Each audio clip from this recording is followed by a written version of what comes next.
Ще поговорим за пилинга, така необходим за кожата през студените зимни дни. Саша, разкажи ни нещо повече за грижите, които трябва да полагаме за кожата си през студеното време. Студеното време, зимният период е много тежък и коварен наистина за кожата. Но пък сега можем да правим процедури, които не са позволени в лятното слънцестоене, когато слънцето е много силно и не могат да се правят тези процедури. Това е пилинга. Тъй като имаме принудително ексфолиране и излющване на повърхностния слой кожа, като в същото време в дълбочина стимулираме клетъчната регенерация и засилване на обменните процеси и по-бързо да се делят клетките и да се обновява кожата. Но се появява една млада, нежна, деликатна кожа, която е много чувствителна и лятно време има вероятност да се пигментира. Заради това не се правят тези процедури тогава, но се правят сега. Пилинга е едно много добро решение за такива проблеми като акне, пигментация, също така възстановяване на кожата, ако имаме една зряла кожа, повяхнала. Пилинга е едно много добро решение за подмладяването. Има ли нещо специфично при грижите за кожата след пилинга? Да. Благодаря ти за въпроса, защото не е въпрос само да идете в един салон, да ви се направи процедурата, защото това е една процедура, която продължава 10-15 минути максимум. Апликацията на едни киселини върху кожата, за да се направи пилинга. Оттам насетне е много важна домашната грижа, защото ако не е подбрана правилната домашна грижа, пилинга колкото е хубав и полезен и аз го обожавам, така да се каже, като средство за възстановяване на кожата, толкова може да бъде и с негативни последствия. Заради това е много важно клиентите да знаят, когато се подлагат на пилинг, да питат, да разпитват какви домашни продукти трябва да използват. Това е една постоянна грижа от тяхна страна в следващите 4-5 дена. Активно те в къщи трябва да се грижат за кожата си, защото трябва много силна хидратация, постоянно подхранване на кожата. Тук трябва да се използват по-плътни кремове, по-силно подхранващи, за да може кожата да не изсъхва, да не остава опъната и суха и да се нацепва и да им причинява болка, защото все пак това си е една доста агресивна терапия като въздействие върху кожата. Освен това не се препоръчва да се прави от начинаещи козметици, защото трябва да се знае много добре, когато нанасяш една киселина, как въздейства върху кожата, да наблюдаваш и да можеш да отреагираш на време, да прекратиш нейното въздействие и да подхраниш качествено кожата и тя да се чувства добре. Да, има си съответно, те са зачервявания, евентуално да се промени цвета, да стане по-тъмен след това, в следващите 2-3 дена. Това също трябва да се обясни на клиентите, че в общи линии след процедурата 3-4 дена ще имат дискомфорт лек и по-сериозна грижа. Винаги трябва да е съобразено с ежедневието на клиента, защото ако неговото ежедневие е свързано с една много активна работа с клиенти и той е силно зачервен или активно лющи се, това не е най-удачният момент да ходи на работа, така че трябва да се съобрази. То си има след колко време започва излющването, да може да се съобрази това време да съвпадне с почивните дни и пак след като се нанесе пилинговия продукт в салона, се започва активната грижа от страна на клиента. Нанасене на подхранващи и хидратиращи кремове, нанасене на слънцезащита, нищо че сме есенно-зимния период, пак се използва максимална фотозащита, подмяна на 2-3 часа на кремовете, нали, измиване, нанасене на ново и така.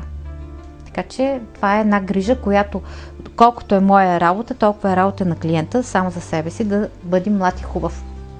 Какви съставки трябва да съдържат продуктите през зимния сезон, за да са подходящи и за да са ефективни за състоянието на кожата, за подхранване на кожата? Така, значи, зимните продукти, те са с малко по-гъста, плътна консистенция, за да може да правят такъв защитен филм на повърхността на кожата. Говорим за дневните кремове.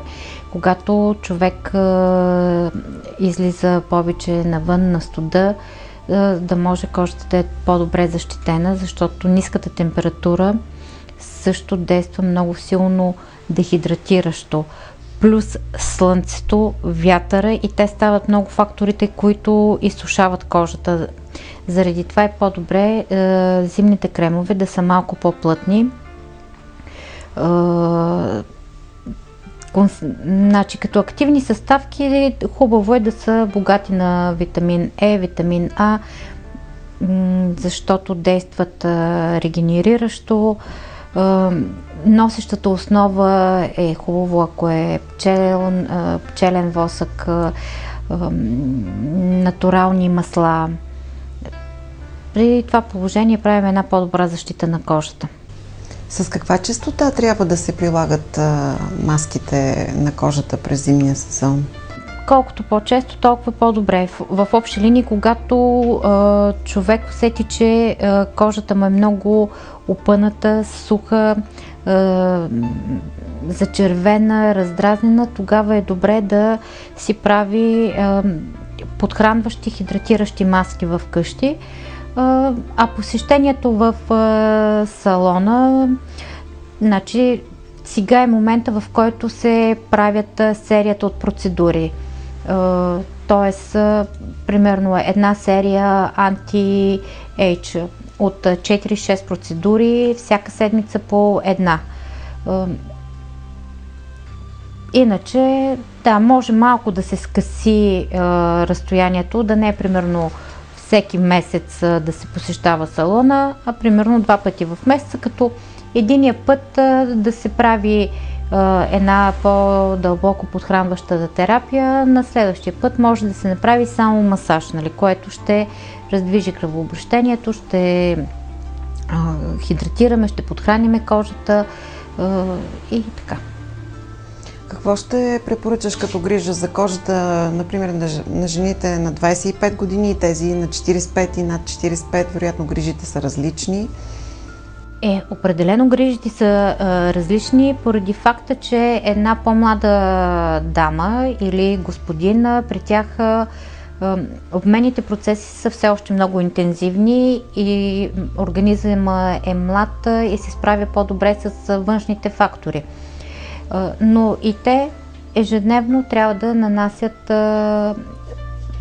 дневен крем, вечерен крем, но примерно те могат, нали, и лекичко да забравят, понякога, нали, могат да си позволят да забравят вечерните кремове, но дневните кремове в никакъв случай зимата задължително, нали, да се използват, за да си съхраняваме кожата. Съответно 35 тук не могат да си позволяват да забравят да се грижат за себе си, а пък за 45 въобще. Нали, там освен кремовете, допълнително серуми, нали, много по-интензивна грижа трябва да се полага. Няма как да препоръчвам определена марка козметика, но почти във всички марки козметики има кремове, които са специално разработени за студеното време. Така че нека да се грижиме правилно за себе си и да си търсиме подходяща козметика в зимния период. Нормално е. Този крем, който го използваме зимата, тъй като той е по-плътен, по-тежък, лятно време няма как да го използваме. защото той ще ни тежи, ще ни мазне, няма да се чувстваме комфортно. Но горе-долу количествата на продуктите са такива, че да свършват за даден сезон.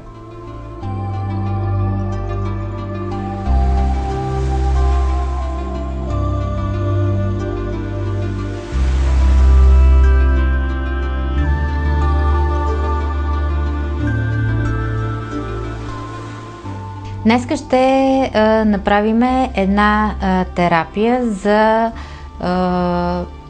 почистване, подхранване и регенерация на една зряла кожа.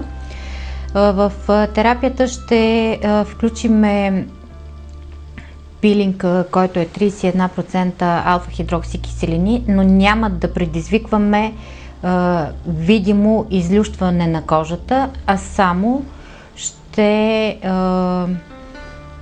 освежиме тена и в дълбочина ще стимулираме клетъчната регенерация и след това ще направим една дълбоко подхранваща маска.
Веднага след края на процедурата ще видим една освежена кожа, но това е една процедура, която ще продължи да работи в следващите 3-4 дена най-малко. Всяка сутрин тя ще се събужда и кожата ще бъде все по-свежа и по-свежа.